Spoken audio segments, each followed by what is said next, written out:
Let us get started and create our first relational database. Search for Aurora and RDS. Click Create Database. Leave the creation method as Standard Create. There are several engine options to choose from. In this lesson, we will create a plain PostgreSQL database. It is one of the options that includes a free tier to use it for 750 hours within a year.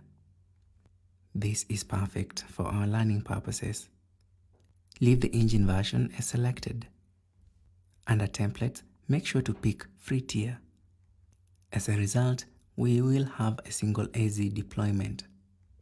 We can retain the DB instance name as Postgres. Under Credentials, take note of the username provided, Postgres as well. We will choose to manage credentials ourselves. Next, fill in a master password of your choice and repeat it to confirm.